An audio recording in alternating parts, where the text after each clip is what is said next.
41 electors cast their votes before closure of the poll, that is 5 p.m. The total elector turnout was accordingly 98.2%.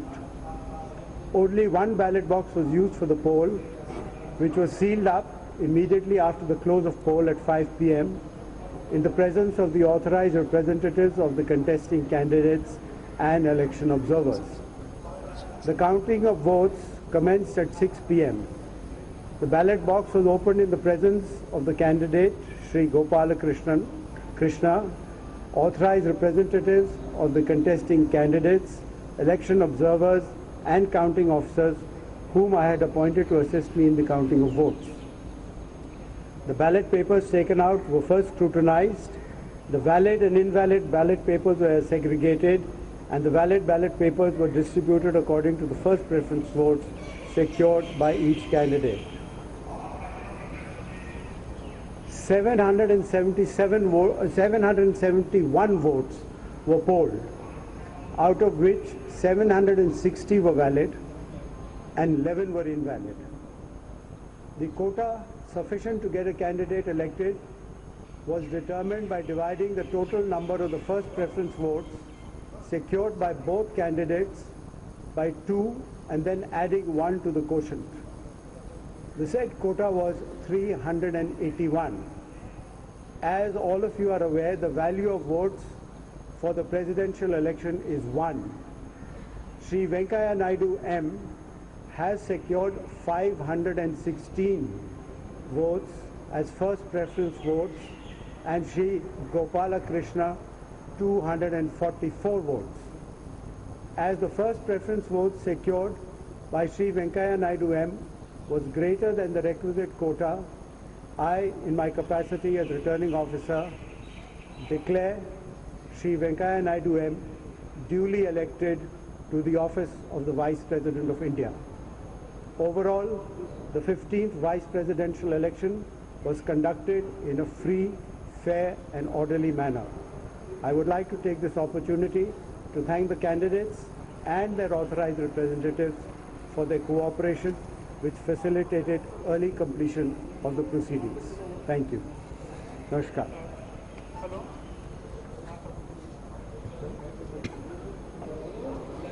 तो इस वक्त की बड़ी खबर यही है कि ગોપાલ કૃષ્ણ ગાંધીને 244 વોટ મળ્યા છે. વેંકૈયા નાયડુની જીત થઈ છે. આપણે જણાવી દઈએ, વેંકૈયા નાયડુ ઉપરાષ્ટ્રપતિની ચૂંટણીમાં જીતી ચૂક્યા છે. ઉપરાષ્ટ્રપતિ પદ માટે વેંકૈયા નાયડુની જે રીતે જીત થઈ છે, ગોપાલ કૃષ્ણ ગાંધીને તેમણે હરાવ્યા છે. તેમણે 244 વોટ મળ્યા છે. આપને જણાવી દઈએ કે જે રીતે વેંકૈયા નાયડુ ઉપરાષ્ટ્રપતિની ચૂંટણીમાં જીતી ચૂક્યા છે, લોકોમાં ખુશીનો માહોલ છે. 516 વોટથી વેંકૈયા નાયડુ હાલ તો જીત હાંસલ કરી ચૂક્યા છે.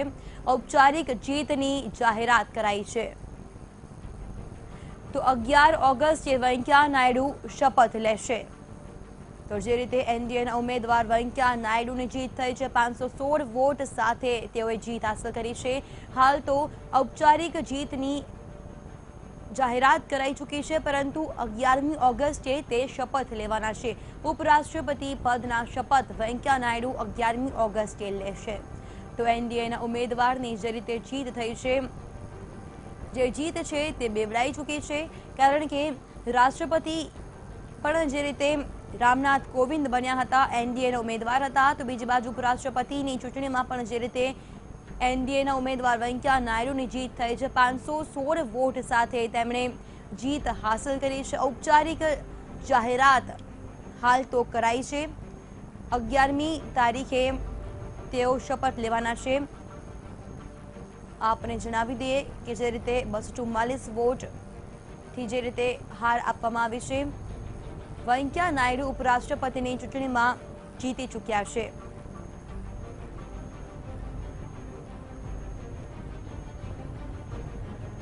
ગોપાલ કૃષ્ણ ગાંધીને જે રીતે હાર આપીને વેંકૈયા નાયડુની જીત થઈ છે, ત્યારે તમામ કાર્યકર્તાઓમાં આનંદનો અવસર જોવા મળી રહ્યો છે. વેંકૈયા નાયડુને 516 વોટ મળ્યા છે. ગોપાલ કૃષ્ણ ગાંધીને 244 વોટ મળ્યા છે. ઉપરાષ્ટ્રપતિની ચૂંટણીમાં જે રીતે વેંકૈયા નાયડુને જીત હાંસલ થઈ છે। ઔપચારિક જીતની જાહેરાત હાલ કરી દેવાઈ છે। આપને જણાવી દે કે 11મી તારીખે વેંકૈયા નાયડુ ઉપરાષ્ટ્રપતિ પદ માટેના શપથ લેશે। વેંકૈયા નાયડુ ભારતના 15મા ઉપરાષ્ટ્રપતિ બની ચૂક્યા છે। તો જે રીતે એનડીએના ઉમેદવારને જીત થઈ છે ત્યારે તમામ લોકોમાં હાલ તો ખુશીનો માહોલ જોવા મળ્યો છે।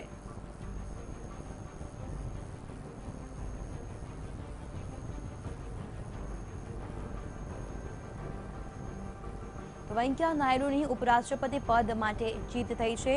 જે રીતે ઉપરાષ્ટ્રપતિ માટે ચૂંટણી યોજાઈ હતી ત્યારબાદ 516 વોટથી વેંકૈયા નાયડુની જીત થઈ છે। હાલ જીત અંગેનું ઔપચારિક એલાન કરાયું છે।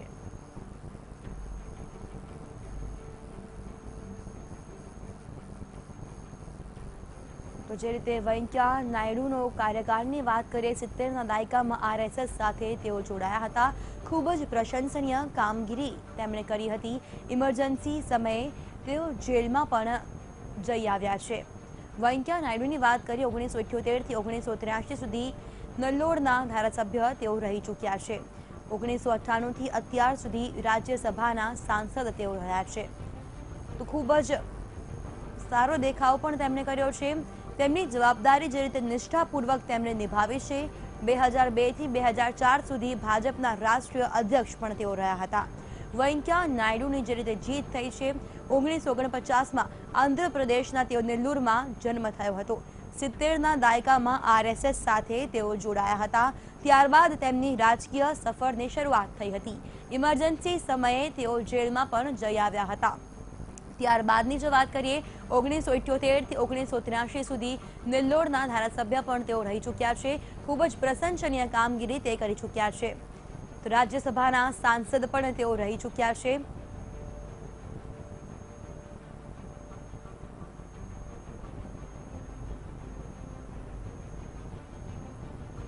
તો આજ સમગ્ર મામલે જાણકારી આપવા માટે જોડાઈ ગયા છે વીટીવીના editor in chief Isudan Gadhvi. Isudan, જે રીતે વેંકૈયા નાયડુની ઉપરાષ્ટ્રપતિ પદે જીત થઈ છે તેમના કાર્યકાળ વિશે શું કહેશો આપ? બિલકુલ જીલ, જે રીતે ઉપરાષ્ટ્રપતિની ચૂંટણી હતી એમાં એનડીએના ઉમેદવાર તરીકે વેંકૈયા નાયડુને પસંદગી કરવામાં આવી હતી અને એમની જીત છે એ નિશ્ચિત મનાતી હતી, કારણ કે ગોપાલ કૃષ્ણ ગાંધીને યુપીએ તરફથી ઉમેદવાર બનાવવામાં આવ્યા હતા। પરંતુ જે રીતે યુપીએની જે વોટની સંખ્યા છે એ બહુ જ નજીવી હતી, સ્પષ્ટ બહુમતી છે એ મળવાની શક્યતા ન જ હતી અને એટલા માટે ઉપરાષ્ટ્રપતિની ચૂંટણીમાં વેંકૈયા નાયડુ છે એ 516 મત જીત્યા છે, જ્યારે ગોપાલકૃષ્ણ ગાંધીને 244 મળ્યા છે। હું આપણે જણાવી દઉં કે જે રીતે વેંકૈયા નાયડુ છે એ ઘણા સમયથી આરએસએસના મૂળ છે અને એ સાઉથની રાજનીતિ ઉપર એમની સારી એવી પકડ છે। શહેરી વિકાસ મંત્રી હતા કેન્દ્રીય છેલ્લે તેઓ, અને એના અનુસંધાને વેંકૈયા નાયડુએ છેલ્લા ઘણા વર્ષો રાજનીતિમાં ગાળ્યા છે। તેઓ જે રીતે નરેન્દ્ર મોદી જે ઉભરી આવ્યા હતા એમાં પણ વેંકૈયા નાયડુનું ક્યાંક ને ક્યાંક પાછળ બેકઅપ હતો। દેશના 15મા ઉપરાષ્ટ્રપતિ એટલા માટે વેંકૈયા નાયડુને બનાવવામાં આવ્યા છે કે તેઓ લોના પણ ખૂબ જાણકાર છે। આ સાથે જ જે ઉપરાષ્ટ્રપતિ પદ હોય, જે ઉમેદવાર હોય છે અને ઉપરાષ્ટ્રપતિ બન્યા બાદ એમની જવાબદારી એટલા માટે વધી જતી હોય છે કે જે રાજ્યસભા છે એ ઉપરાષ્ટ્રપતિએ હેન્ડલ કરવાની હોય છે। આથી હવે 6 વર્ષ માટે જે રાજ્યસભા છે હેન્ડલ કરવાની જવાબદારી વેંકૈયા નાયડુને હોય છે। રાષ્ટ્રપતિ હોય છે સામાન્ય રીતે એ મોટા ભાગે સાઇન કરવાથી પણ ચાલી જતી હોય છે, પરંતુ ઉપરાષ્ટ્રપતિની જવાબદારી ખૂબ જ વધી જતી હોય છે ને એના અનુસંધાને આ વેંકૈયા નાયડુ ઉપર પસંદગી ઉતારવામાં આવી છે। અને વેંકૈયા નાયડુ છે એ ખૂબ જ સિનિયર મોસ્ટ ગણવામાં આવે છે, એ જ રીતે ખૂબ જ્ઞાની પણ માનવામાં આવે છે। આથી વેંકૈયા નાયડુની જે પસંદગી છે એ પસંદગી એટલા માટે કરવામાં આવી છે કે આગામી સમયમાં પણ 2019ની ચૂંટણી બાદ 2020માં રાજ્યસભામાં બહુમતી મળવાની એનડીએને શક્યતા છે। આથી આ તમામ જે હેન્ડલ કરવાની જવાબદારી આવશે એના આ જીતના પગલે વેંકૈયા નાયડુ છે એ ખૂબ જ ઇમ્પોર્ટન્ટ રોલ અદા કરી શકે એ સ્થિતિમાં નરેન્દ્ર મોદી અને અમિત શાહે વેંકૈયા નાયડુની પસંદગી ઉપરાષ્ટ્રપતિ માટે કરી છે અને તેઓ આજે 15મા ઉપરાષ્ટ્રપતિ બન્યા છે દેશના। ચોક્કસથી જે રીતે વેંકૈયા નાયડુની જીત થઈ છે ત્યારે આગામી સમયમાં તેમની સામે હવે કયા કયા પડકારો રહેશે?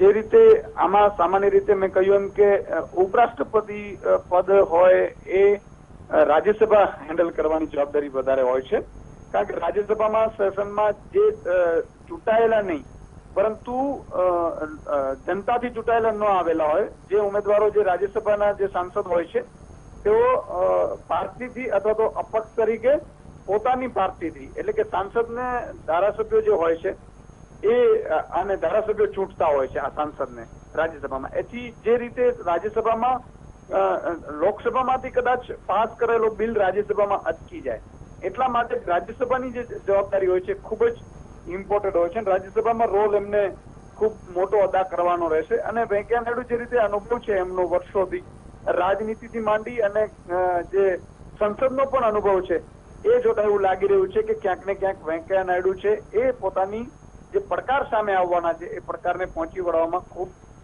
સજ્જ રહેશે, કારણ કે આમાં વારંવાર રાજ્યસભા છે એ ભંગ કરવાનું પણ એન્ટરટેન કરવાનું પણ આવતું હોય છે. બિલકુલ યશોદાના આભાર તમામ જાણકારી બદલ. તો પ્રથમવાર દેશના 3 સર્વોચ્ચ પદ પર બિરાજમાન થયા RSSના સ્વયંસેવક. પ્રધાનમંત્રીના પદ પર તો સંઘના સ્વયંસેવક નરેન્દ્ર મોદી બિરાજમાન છે જ, સાથે જ રાષ્ટ્રપતિ રામનાથ કોવિંદ અને હવે ઉપરાષ્ટ્રપતિ વેંકૈયા નાયડુ પણ સંઘના સ્વયંસેવક છે.